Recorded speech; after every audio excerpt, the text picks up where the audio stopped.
Oi, escolas! Estamos no segundo dia da nossa formação de campanha de matrículas. Hoje tem bastante conteúdo e a gente vai falar sobre muitos assuntos importantes. Mas, se você ainda não passou pelo dia 1, volta aqui na nossa playlist do YouTube, assiste todos os módulos, porque passar por estratégia é muito importante para a gente falar sobre planejamento hoje. Então, nesse primeiro bloco, a gente vai falar sobre posicionamento de marca com a Carol Teixeira. Vamos lá? Oi, pessoal, sejam muito bem-vindos. Eu sou a Carol Teixeira e hoje nós vamos conversar sobre o coração de qualquer instituição de ensino que queira crescer com saúde: o posicionamento de marca. Se você está aqui buscando lotar suas salas de aula na próxima campanha de matrículas, saiba que o sucesso não começa nos panfletos ou nos anúncios de internet.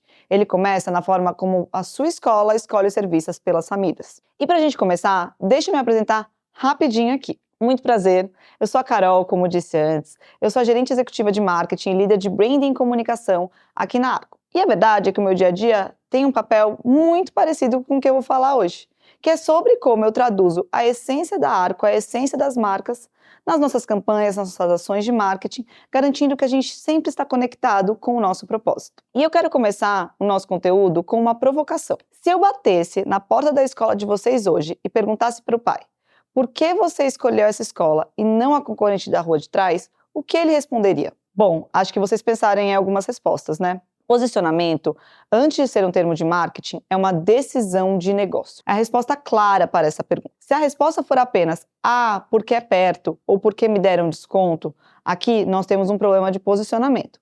Pense, que resposta você quer escutar? Traçando aqui um paralelo com a realidade da escola, uma experiência um tanto quanto casual, tá? Pense na sua escolha de restaurante num jantar de quinta-feira, né? É provável que você escolha uma pizzaria de bairro. Por quê? Porque é uma pizzaria aconchegante, porque você é bem recebido, não por conta do preço da mussarela, certo? Às vezes as nossas escolas, né, elas atraem pais pelo bairro, mas não é por isso que os pais ficam, né, ou porque eles escolhem. É justamente por todo o valor ali aportado com, muitas vezes, a conveniência do bairro. Então vamos sair desses motivos de escolha muito ordinários, comuns e que a gente pode cair aqui facilmente. Vamos pensar além, vamos pensar como que a gente atinge aqui o propósito da sua escola e amplifica ele nas nossas diferentes atividades. Bom, vamos lá, gente. Aí eu queria fazer mais um gancho interessante aqui, sobre o que não é posicionamento. Porque quando a gente fala de marketing, a gente pode cair num lugar comum, né? Às vezes eu escuto de alguns diretores assim: Carol, mudei meu posicionamento, contratei uma agência, pintamos a fachada e mudamos o logotipo. Gente, isso não é posicionamento. O logotipo, o slogan, o post do Instagram são apenas a roupa, a embalagem que a sua marca veste. O posicionamento é a essência da sua escola. É a escolha estratégica de como você quer que as suas famílias se lembrem, né, da sua escola quando estiverem conversando, por exemplo, num almoço de domingo ou quando estiverem conversando com outras famílias, né, fazendo, por exemplo, uma recomendação ou algo do tipo. Um pequeno paralelo também é que a gente fala muito sobre fachada, né? Então, às vezes, estou um pouco incomodado aqui com a minha escola está sendo percebida, vi mudanças, né, no contexto atual, nas tendências, decidi pintar a minha fachada, né, colocar um outdoor e comunicar aqui algumas palavras bonitas. Então, decidi comunicar, por exemplo, aprovação. Uma vez que você comunica aprovação, mas essa família ela chega na sua escola e não tem evidências, né, não tem uma grade curricular preparada para trabalhar a aprovação, de nada serve, né? Isso significa o quê? Que você está com uma mensagem vazia, mas que não está sendo sustentada, né? Não está sendo sustentada com evidências. Ou até uma palavra em inglês que no marketing a gente usa muito: reasons to believe. Garantir que você tem as evidências concretas, né, de um posicionamento é o que faz com que o outdoor seja mais um ponto de contato que reflita a sua essência. Bom, vamos lá, gente. Alguns passos para trás.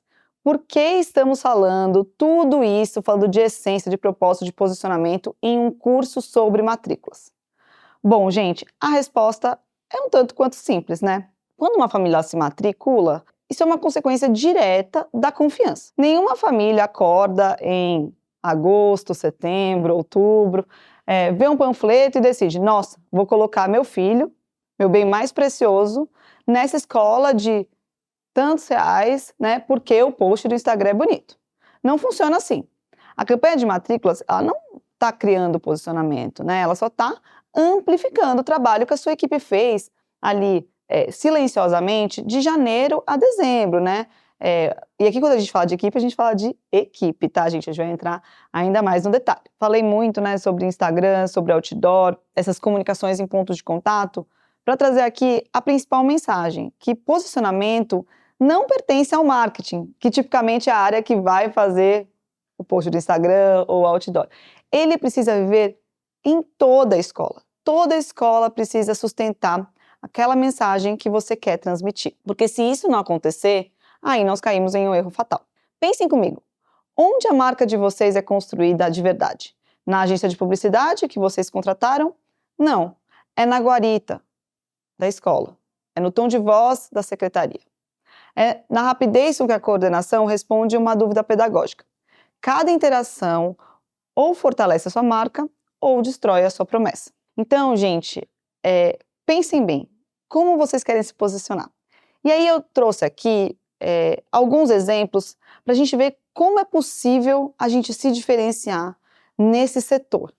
E aqui ainda são exemplos um tanto quanto genéricos, tá?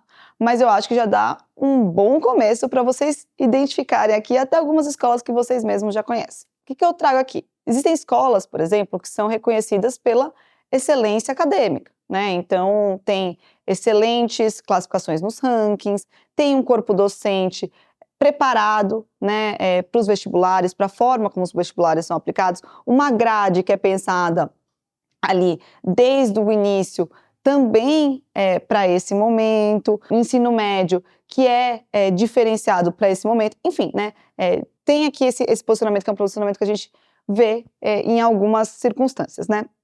Outro posicionamento é o desenvolvimento integral. Então, aqui uma escola que pode trabalhar mais alguns projetos integrados, ou então algumas competências diferentes, tem um viés um pouco maior para o esporte ou para artes, enfim, né, tem essa visão que a gente chama aqui um pouco mais holística para a formação humana. Tem escolas que têm um viés mais ancorado em valores e propósito, né? Seja porque segue uma filosofia mais explícita ou porque tem uma missão religiosa ali atrelada a ela. Ou uma escola que trabalha mais em inovação e tecnologia, então que orienta seus alunos a um letramento digital mais forte, que tem uma estrutura mais preparada, com, às vezes, né, laboratórios mais bem formados, ou, enfim, traz elementos diferenciados de robótica, né, enfim, incorpora elementos de tecnologia ali no seu dia a dia. Outro exemplo aqui, que a gente tem visto que está crescendo muito, são escolas que têm um viés de internacionalização, então que trabalham aqui o bilinguismo ou o trilinguismo, né, pode ser do inglês, pode ser de uma outra língua, e aqui olha para evidências como a proficiência ou então a formação do seu corpo docente. Enfim, aqui são alguns exemplos, mas de novo, um tanto quanto genéricos, porque a gente não quer falar só de aprovação, né? Não é a aprovação pela aprovação, mas é o como você faz isso. Às vezes pode ser uma aprovação em um vestibular específico, então, ou então num tipo, né, de disciplina mais específico. Encontrar essa essência, chegar nesse fino, faz muita diferença. Então vamos lá, gente, desafio da coerência, né? Não adianta dizer que a sua escola é bilíngue e não ter nenhuma evidência de proficiência ou legitimidade no ensino da língua. Não adianta comunicar a tecnologia se a sua infraestrutura não reflete isso. Não adianta prometer proximidade se as famílias encontram processos burocráticos e distantes. Então, afinal de contas, quem constrói a marca da sua escola? Essa pergunta eu estou fazendo bastante, né, gente? Mas, de novo, consistência. Porque quanto mais eu repito, mais vocês gravam. Quem constrói a marca da escola é a liderança, é a coordenação pedagógica, são os professores, a secretaria, o financeiro, a comunicação, o marketing, né? Também constrói. A gente fala que o marketing não é só ele, mas ele também constrói.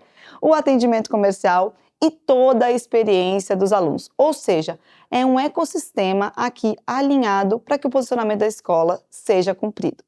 Falei muito de novo, né? Falamos sobre consistência, sobre como um posicionamento é criado por toda a escola e não só sobre o time de marketing, mas eu ainda não falei como vocês vão chegar lá. como definir o posicionamento da sua escola. E aí, gente, muitos gestores acham que definir posicionamento exige reuniões intermináveis, teorias de Harvard, grandes pesquisas de mercado, quando, na verdade, o primeiro passo você pode dar com o que você já tem em casa. Então, pode ser que você queira contratar depois uma consultoria, e isso é mais do que válido. Mas tem alguns exercícios que só de você praticar eles e só de você colocar sua marca no eixo, eu tenho certeza que já vai trazer grandes resultados. E são 3 decisões que você precisa tomar. A primeira, clareza. Você sabe quem você é? Você sabe o que a sua escola é? Quem somos? Segunda, escolha. O que queremos representar? O que a sua escola representa? E a terceira, consistência. Como sustentamos isso ao longo do tempo? Esse é o mais difícil, porque às vezes a gente fala, eu sou assim, eu quero ser representado dessa forma. Mas e aí, você tem, né, as evidências, você tem os recursos para que isso seja sustentado? Então é muito importante você ter essa consciência, porque talvez seja o caso de repensar no quem somos, ou o que queremos representar, ou seja o caso de você repensar se você não tem que olhar para suas camadas de sustentação. Existem diversas metodologias que a gente poderia usar aqui para trazer para esse curso. E aí, vamos aqui com o básico. David Acker. David Acker é considerado o pai do branding moderno. O que ele fez foi simplificar a estratégia de marca em uma lógica muito bonita. E aí, para isso, a gente vai trazer um pouco dessa lógica em alguns quadrantes para te ajudar. Então, papel, caneta na mão, para começar esse exercício. Acho que aqui vocês já podem se inspirar um pouquinho. Gente, mostrei aqui a tabela, não se assustem, mas ela é muito intuitiva. Então, nessa primeira camada, eu trago aqui 4 quadros. Primeiro, quem somos? É a sua história, seus valores reais. Para quem existimos? Qual é o perfil do pai, da mãe, do representante que ama a sua proposta de ensino? Você tem clareza disso? O que entregamos? Quais benefícios funcionais ou emocionais são entregues ali na experiência da sua escola, né? Na concretização da sua metodologia pedagógica? Aqui, quando a gente fala, por exemplo, de um benefício funcional, pode ser cumprimento de uma grade curricular, uma nota. Um benefício emocional já é o acolhimento que é recebido na guarita, por exemplo. Uma vez que a gente tem clareza desses primeiros 4 quadrantes, muito provavelmente você já está ali pensando, como eu quero ser percebido? Então pense, qual que é a percepção desejada e como que isso pode se transformar em promessa de marca? Então pense, eu quero ser percebido como acolhedor, ou seja, a minha promessa de marca é uma escola acolhedora que... pipipipopopó. Então, é esse tipo do que a gente fala, né, de twist, que vale ser pensado aqui nessa etapa. Definido isso, definido esses 5 quadrantes, vamos para o mais importante, que é aquilo que traz a consistência, que é o que traz as evidências, que são o que eu falei lá atrás, né? Os reasons to believe. Então, como sustentamos essa percepção? Em experiência, em cultura interna. Então, é muito importante trabalhar o que a gente chama, né, do endomarketing, com os treinamentos para o corpo docente, para o corpo administrativo, e também comunicação.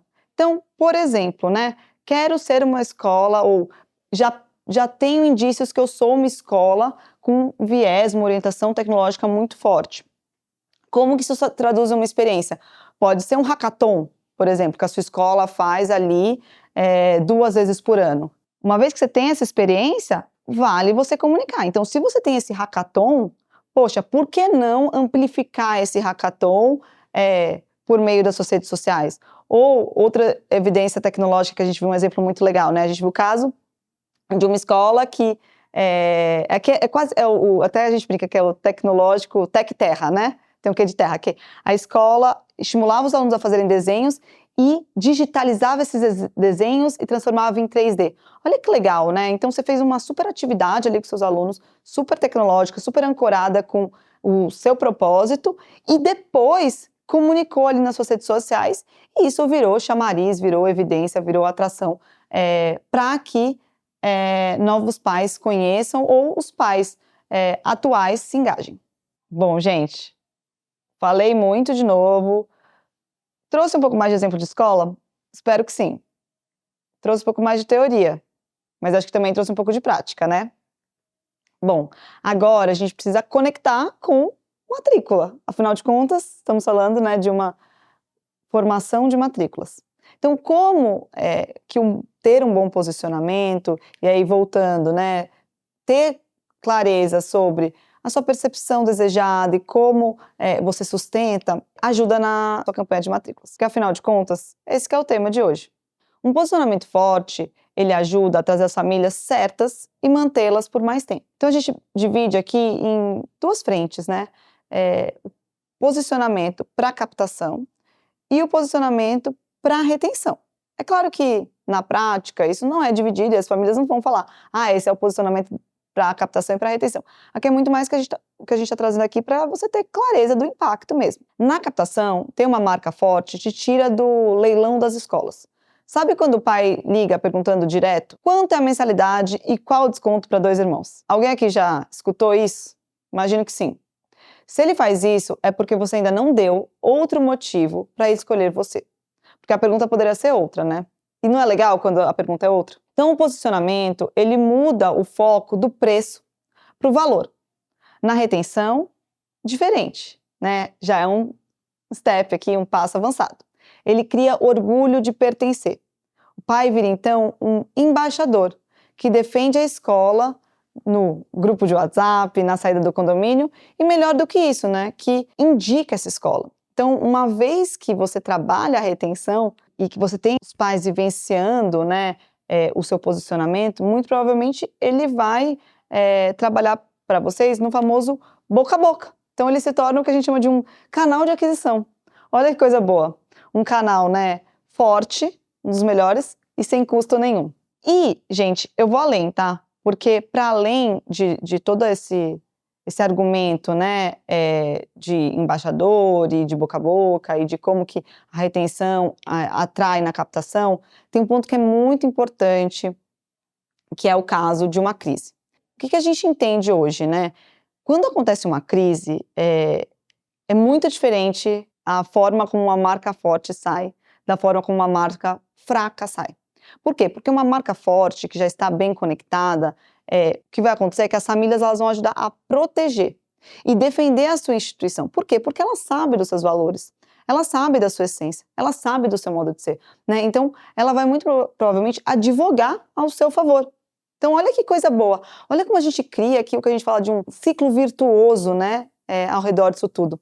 Tem uma equação que a gente gosta muito de trazer aqui na Arco, que diz que tudo começa com qualidade. Uma vez que você trabalha qualidade, e aqui, né, a experiência, a sua essência, você traz satisfação, ou melhor, retenção, aqui no nosso caso, e, por consequência, crescimento.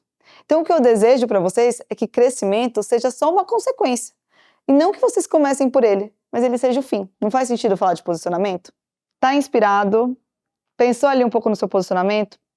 Até uma coisa que eu queria dizer para vocês é que talvez você já tenha o seu posicionamento. O que só falta era colocar no papel. Eu brinco que às vezes a gente tem que só colocar as coisas no eixo, né? Então, pense se ele já não está funcionando ou se ele precisa de uma mudança. E aí, para esses casos, é importante que você saiba, né? Que você tem um indicativo se ele está funcionando ou se precisa de aqui um ajuste pequeno ou grande. Como, né? Como que você vai fazer isso? A gente começa dizendo que não, de novo, não é preciso investir em pesquisas extremamente caras para ter um primeiro indicativo, né?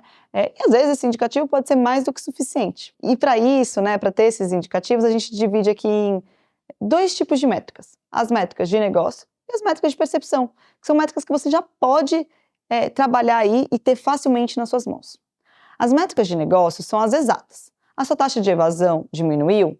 O tempo que o aluno fica com você aumentou de 3 para 6 anos? O número de matrículas por indicação direta subiu? Lembra que a gente falou do boca a boca?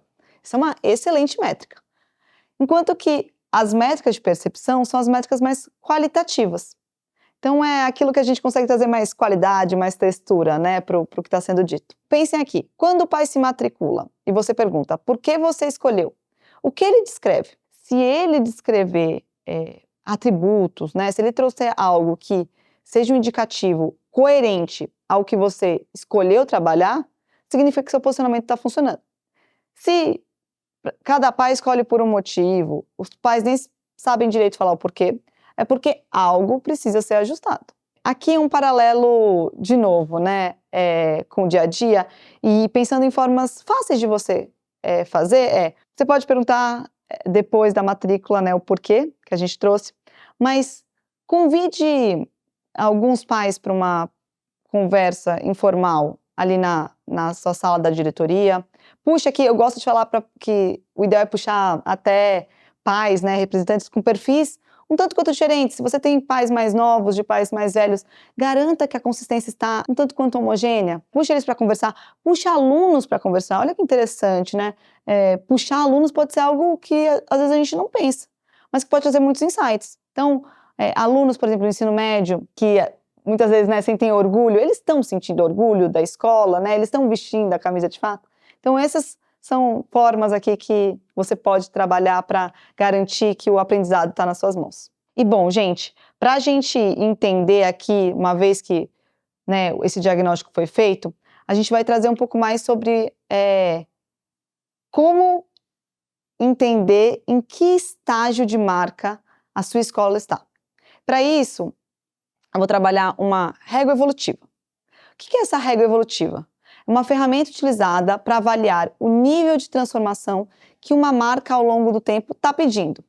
Ela mede aqui o grau de ruptura que essa marca está disposta ou deveria, né, trabalhar aqui na sua linguagem ou até mesmo nas suas evidências.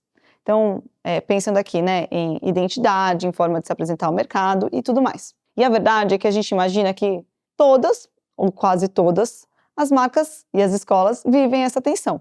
O quanto que eu preciso preservar os ativos, né, que eu já construí, e escolas têm muitos ativos, né, então a gente sabe o quanto que as escolas carregam um legado aqui muito forte, e o quanto tem que evoluir, né, para continuar relevante. Por quê? Porque a gente está num mundo de extrema aceleração. Então a gente está vendo essa aceleração. E aí? Qual que é esse balanço ideal? Como saber que lugar que eu ocupo, que lugar que a minha escola ocupa? E se eu preciso fazer qualquer tipo de ajuste? E essa régua, ela vai justamente de encontro a esse diagnóstico. Então, o que a gente tem aqui, né? A gente tem aqui de um lado o nível 1, que a gente está chamando de conservadora. Aqui é aquela marca que não muda quase nada, ou não precisa mudar quase nada. Ela se orgulha de parecer exatamente igual ao que era há 50 anos atrás. Traz como exemplo American Express, né? Já no nível 2, o que a gente está chamando de discreta, é uma marca que ela fez pequenas atualizações, e aqui podem ser atualizações estéticas, mas até de algumas evidências, sim, né? Então ela fez aquele o que a gente chama de um lift, né? Ela criou alguns movimentos para trazer aqui, né? Incorporar novos conceitos, mas preservar também os seus códigos históricos. No nível 3, né, equilibrada, nós temos uma evolução real, né, de linguagem, mas sem que o público ele consiga fazer o que a gente chama do cara crachá, né, sem que ele perca o reconhecimento imediato de quem somos, né, do que essa marca ela se propõe, do que a sua escola se propõe. E aí, por último nível, o nível disruptivo, o nível 4, que é para quem de fato precisa ou quer, né, no caso, redefinir totalmente os padrões do mercado. Aqui, vou fazer um paralelo com o dia a dia da escola. A escola tradicional versus a escola moderna. A escola tradicional é aquela que, às vezes, ainda utiliza um letreiro de bronze, por exemplo, né? E que isso faz muito sentido, porque aquilo carrega uma história, um legado muito grande e que não compensa ajustar. Por quê? Porque está funcionando, porque é quase que atemporal, né? E não precisa de grandes refinamentos, né? Enquanto que o nível 3 já é uma escola que tinha, né, elementos ali um pouco mais tradicionais, um pouco mais conservadores ali na sua estética, mas por algum motivo, por uma demanda ou por uma mudança de viés, adotou, por exemplo, salas interativas, um uniforme mais moderno, um logo. Por quê? Porque fez sentido para que essa escola alcançasse os seus objetivos de negócio. Porque às vezes é isso, a escola tem o objetivo de crescer, e para crescer ela precisa alcançar novos públicos, e para alcançar novos públicos ela precisa revisitar. Então, é sobre pensar e entender o que faz sentido para a sua realidade. E aqui eu acho que vocês devem ter olhado e visto essas marcas e pensado, poxa, fez sentido para a American Express se manter do jeito que ela está, fez sentido para o Itaú se manter do jeito que está, para o Quinto Andar ou para o Airbnb. E aí, Vou até descer um pouquinho mais em 2 desses casos, que é o caso do Itaú e do Airbnb, para vocês verem como fez sentido. E aí, vocês me contam o que acharam. Pessoal, e para o nosso primeiro exemplo, então, eu trago o Itaú, que estava ali, né, no nível 2 da régua, como um movimento discreto, né, de evolução de marca. Então, eu não preciso falar muito, mas o Itaú é um dos maiores bancos da América Latina. E há pouco tempo, não sei se vocês sabem, eles completaram 100 anos. É muita coisa. Eles poderiam ter feito uma campanha inteira focada em tradição, história e no passado. Mas o que eles fizeram? Eles se posicionaram focando no futuro, né? Mas foi quase um futuro com bastante gosto de legado. Eles lançaram a tagline Feito de Futuro. Por quê? Porque eles entenderam que os novos clientes não querem saber apenas do banco que foi construído lá atrás, mas de como ele vai ajudá-los daqui para frente. O Itaú, ele não rompeu com seus códigos, ele não rompeu com a sua história, né? Ele fala que ele é sempre feito de futuro, que hoje ele está pensando no futuro, que amanhã ele vai estar pensando no futuro, que ontem ele estava pensando no futuro. E assim ele está se mantendo sempre atualizado. Por isso que ele ajustou aqui a sua marca de forma discreta, mas bastante relevante. Fez muita diferença. E que eu acho que vocês já percebem o quanto que o Itaú ele está renovado, né, nesses últimos anos. Bom, gente, paralelo aqui com o dia da escola. Tradição não pode parecer poeira, né? Então, se a sua escola tem 40 anos, não precisa trabalhar tradição como se fosse um museu. É importante reconhecer o que é esse legado. O que tem sido trabalhado há 40 anos que a gente precisa manter? O que não precisa mudar? O que é a nossa essência? Isso é muito importante. E isso pode ser pensado tanto no propósito, naquilo que a gente escreve como a nossa característica fundamental, como em alguns elementos também. Então, com certeza, né, ter um prédio histórico faz muita diferença, às vezes um letreiro que é muito bonito faz muita diferença, né, professores antigos, alguns princípios que têm que ser carregados. Mas o que a gente pode limpar um pouco? Né? O que pode ser renovado? O que pode ser ancorado para um novo tempo? É essa reflexão que a gente tem. A gente conhece tantas escolas, né, que fizeram ajustes sem perder todo o seu iconismo aqui do seu legado. E aí, gente, eu vou trazer aqui uma frase, né, que o próprio diretor de marketing do Itaú na época trouxe para inspirá-los um pouco mais. A vida dos nossos clientes está sempre em movimento e o Itaú evolui junto com eles. Temos promovido uma intensa agenda de transformação no nosso negócio e na nossa forma de entregar mais valor. Chegou o momento de a nossa marca refletir tudo isso. Que legal isso, né? O que o Tracanella aqui, né, esse diretor, ele diz? Ele diz que o Itaú ele já estava lá, né? Então ele já estava fazendo alguns movimentos, ele já estava repensando algumas coisas e a marca, ela correspondeu, né? O que a gente tem falado. A sua estratégia de marketing, de marca, de comunicação, quando a gente está falando do Instagram, ela precisa corresponder, né? Mas a essência, ela vai estar lá e às vezes muito antes. A gente só precisa organizar. E aí, gente, vou para uma outra esfera de mudança. Agora eu vou para o Airbnb, que estava ocupando ali o nível 4, né? O nível do disruptivo.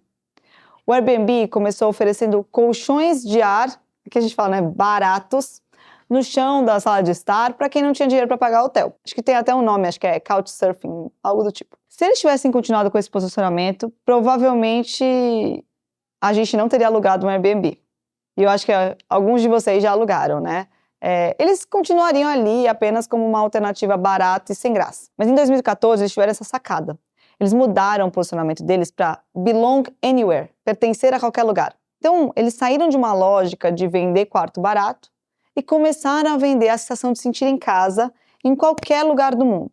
Então, assim, a gente consegue identificar o que o colchão ali inspirou nesse novo posicionamento. Mas é muito diferente, né? O colchão era, de fato, pertencer ali na sala. Né? O que a Airbnb faz hoje é você ter uma experiência de alugar um espaço extremamente, né, inspirador, que tenha muita história ali, mas que pode ter diferentes níveis de conforto, até no conforto máximo. Então, se ele não tivesse feito essa adaptação, muito provavelmente a gente não teria chegado lá. E aí, o que a marca fez? A marca correspondeu. Então, foi, de fato, um ajuste disruptivo, porque aqui a mudança foi muito grande, né? Uma mudança de posicionamento, mas uma mudança de público-alvo, como eu disse. Muito provavelmente a gente não conhecia o Airbnb antes de 2014 e a gente passou a conhecer. Então, eles tinham uma necessidade de negócio aqui, que era ampliar o seu público-alvo, né, e ampliar suas formas de atuação. E por isso fez tanto sentido. E aí aqui uma reflexão sobre esse slogan, né, essa tagline Belong Anywhere, como que a gente pode fazer um paralelo com o dia a dia da escola. O que a sua escola vende de verdade? Vocês já pararam para pensar sobre isso? Uma escola ela não vai vender aula de matemática às terças-feiras, das 7 às 8 da manhã, né? Isso é o produto, isso é uma parte, né? Isso é enfim, um componente da sua escola. O que a sua escola ela vende, né? O orgulho de um aluno, de um pai, né, de ter passado numa boa faculdade, né? A segurança para os pais trabalharem tranquilos, né? O tratamento com uma criança tímida, o tratamento com uma criança neurodivergente, enfim, o que essa escola vende vai muito além desse básico. E quando a gente consegue sair desse status quo, né, desse padrão de funcionalidades, a gente consegue chegar em lugares muito mais amplos. Então, quando o Airbnb ele traz esse posicionamento, ele ampliou muito a sua margem de atuação. Pensem, como que o posicionamento de vocês amplia a margem de atuação? Então, se você está falando sobre formação integral, por exemplo, e você tem hoje apenas uma grade de meio período. Poxa, será que o seu posicionamento ele já não está te colocando um pé à frente para uma grade integral? Né? Por quê? Porque você tem margem para isso. Ele está te dizendo isso. Né? Ou, enfim, né? Tem um posicionamento de aprovação muito forte. Ele já não está te colocando também uma margem para ter aulas revisionais à tarde? Enfim, acho que tem... Como que você pensa nisso para usufruir e ampliar também, às vezes, sua proposta de valor? American Express, Itaú, Airbnb... Falamos de algumas marcas aqui, mas ainda não tanto de uma marca de escola, né? Apesar de ter trazido aqui alguns paralelos. Então, para isso, eu vou convidar a Marcela, do Colégio Joviniano, para contar um pouco mais sobre os movimentos de marca que eles fizeram. Espero que vocês gostem. Olá, eu me chamo Marcela Abreu, sou uma atendedora do Colégio Joviniano, cliente do SAI há 10 anos, e hoje recebi um convite muito especial para contar um pouquinho do nosso posicionamento de marca aqui do Joviniano. Então, para começar a contar essa história, eu tenho que voltar 65 anos atrás e contar um pouco da história da nossa fundação. O Colégio Joviniano nem sempre foi joviniano. O Colégio Joviniano se chamava Colégio Monsenhor Joviniano Barreto. E quem fundou o Colégio Monsenhor Joviniano Barreto foi o meu avô. E decorreu esse nome a um dos valores mais importantes que a gente tem aqui na escola, que é a gratidão. Então, o nosso avô escolheu esse nome para a escola e a gente leva ele como um legado muito forte há 65 anos. Mas a gente entendeu que o mundo muda, as coisas mudam e que a gente precisava se reinventar, a gente precisava se recriar. Então, há 2 anos, a gente resolveu que era hora de mudar e que o Colégio Monsenhor Joviniano Barreto já não fazia tanto sentido para a realidade que a gente vive hoje, da geração Z, das coisas rápidas, da fluidez que tudo acontece. Então, a gente começou a pensar num processo de rebranding e que a gente queria que quando a escola fizesse 65 anos, esse processo estivesse maturado, com a maturidade, fosse maturado e que as pessoas já estivessem com uma intimidade com a marca, com a nova marca. Mas eis que era um desafio muito grande, porque a escola passou muitos anos com esse nome, as famílias já estavam acostumadas com a tradição do nome e a gente não pode esquecer que nós somos uma empresa familiar, então a gente tinha um vínculo com o nome. Então, eu sou especializada em marketing e fazem 10 anos que eu estou aqui na escola. Tem 10 anos que eu venho nessa luta dessa mudança, mas a gente sempre teve uma grande resistência por parte da gestão. Mas há 2 anos, quase 3, a gente decidiu que era o momento, que seria o momento. Então a gente procurou uma empresa que ficou muito famosa por fazer o Piracanjuba, né? Então a gente procurou eles porque a gente sabia que era uma coisa que, poxa, se o Piracanjuba deu certo, a gente vai conseguir trabalhar esse nome, que era a nossa maior dificuldade. Era que as pessoas nunca lembravam o nosso nome, nunca pronunciavam certo. Enfim, já chegaram a perguntar se a escola era pública ou particular. E era um grande calcanhar de Aquiles. Então, a gente passou 9 meses com essa empresa fazendo um processo de rebranding, onde eles fizeram várias ações de entrevistas com as famílias, com os funcionários, colaboradores, com as pessoas da própria comunidade e para entender, né, quem era o Joviniano. Então, depois de 9 longos meses, eles apresentaram para a gente a proposta e o colégio virou só Colégio Joviniano. E a gente tinha, o nosso slogan era Ser Casa, Ser Escola, Ser Joviniano, e mudou para Joviniano é Humano, que foi isso, a essência que foi captada em todas as entrevistas que foram feitas. São 2 anos que a gente vem trabalhando nisso e que a gente vem batendo e que a gente trouxe isso mais fortemente para os investimentos de marketing, para a campanha de matrícula, para investir na questão de outdoors, de buzzdoor, de televisão, de mídia, encurtar esse nome para ser uma coisa mais próxima da família, né? E internamente a gente faz a aplicação de um apelido, que é o Jove. Tudo que quando a gente quer mais uma comunicação mais voltada para o ensino médio, para os anos finais, a gente assina como Jove. E aí os meninos chamam, lá no Jove é assim. Então a gente trouxe essa proximidade, que era essa intimidade que a gente queria trazer do cliente com a marca. Então, depois desse rebrand, a gente passou a investir mais nos canais de comunicação, em tentar mostrar mais a marca para o público, para deixar essa marca, fazer de fato um fortalecimento de marca, porque a gente mudou literalmente a marca.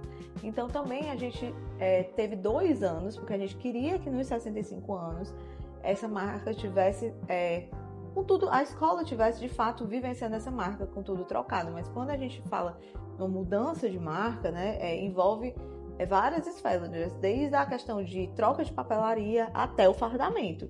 Então a gente deu 2 anos para as famílias adquirirem, foram criados novos modelos de fardo, um novo layout totalmente moderno, disruptivo, que combinasse com essa história dessa marca, que o jovem ficasse jovem de fato, né? Então a gente passou 2 anos nessa transição. A gente primeiro começou com mudança, a gente fez a mudança da logo da fachada, fizemos a divulgação para as famílias, a gente só liberou a logo da fachada quando a gente fez um grande lançamento para as famílias, que a gente fez junto com o desfile de 7 de setembro. E aí a gente começou as aplicações nas provas, nos materiais gráficos, nos próprios brindes e panfletos de campanha de matrícula, até chegar por dentro das escolas para as paredes, aplicações, identidade visual, até o fardamento. Então a gente passou 2 anos fazendo essa transição aqui dentro da escola e para fora da escola, fomos para os shoppings, enfim, para toda a estratégia de mídia e marketing que foi traçado para a gente conseguir fazer essa divulgação. Então, hoje a gente está celebrando esse ano, 65 anos, a gente criou uma chancela dos 65 anos. Hoje, toda a comunidade escolar e o público externo está muito acostumado com a marca e aí a gente já vê muitos ganhos que acho que para mim é o maior ganho é que hoje as pessoas sabem pronunciar Colégio Joviniano. Então, é isso que eu deixo um pouco falando de branding para vocês. Muito bom, né, gente? Eu adoro esse case do Joviniano. Acho que foi muito interessante como a Marcela contou sobre o seu legado, né? É uma escola com muito legado, mas que estava sofrendo aqui algumas dores, né? Até atrás ali, poxa, esse nome confundia, às vezes, os pais, né? Se era uma escola pública, se era uma escola privada. Enfim, ela trouxe aqui algumas dores, então ela estava sentindo. Ela sentiu que a escola precisava se reinventar. E ela traz até a pesquisa, né? Então ela conversou com os pais para entender um pouco mais disso. Acho muito legal ver como que a conversa ela pode gerar tantos insights. E a partir daí, refez o posicionamento. E o que eu acho mais legal é que a Marcela falou, antes dela falar, né, sobre os exemplos de mudança de logo, e mudança de fachada, e mudança de uniforme, porque de fato foi aqui um grande reposicionamento, ela trouxe sobre a essência, né, de como eles continuaram com a essência humana. E é sobre isso, é sobre a gente pensar na essência, entender como a gente precisa revisitar, capacitar o nosso time, trabalhar o nosso time em prol disso, as nossas evidências, as nossas estruturas, e aí comunicar.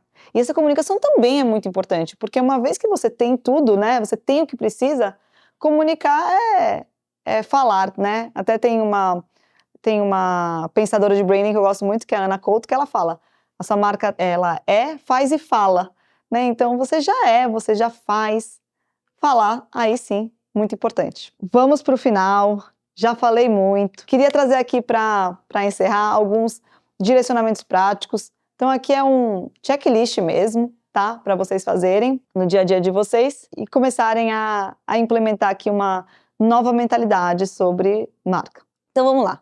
Tudo começa com diagnóstico. Diagnostique. Sentem com 5 famílias que acabaram de se matricular. E aqui eu recomendo famílias novas e famílias que estão renovando, né? E perguntem, por que você nos escolheu? Né? Converse também com seus professores, converse com os alunos, entendam esses motivos.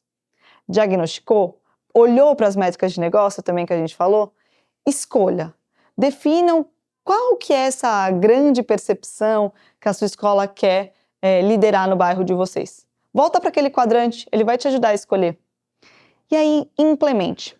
Entenda como essa percepção tem que ser trabalhada e alinhada à rotina de todos, né? E de tudo que a sua escola faz. Então, a gente fala aqui da secretaria, do atendimento, da coordenação, dos professores, para que essa promessa seja cumprida. E aí, sim, claro, comunique. É muito importante comunicar, gente. Muito importante comunicar. A campanha de matrículas está aí para isso, né? Então a gente não está negando aqui, a gente só está falando para você amplificar o que você já tem. Use as evidências ao seu favor. Lembra do exemplo do hackathon? Poxa, sou uma escola com viés de tecnologia, de inovação.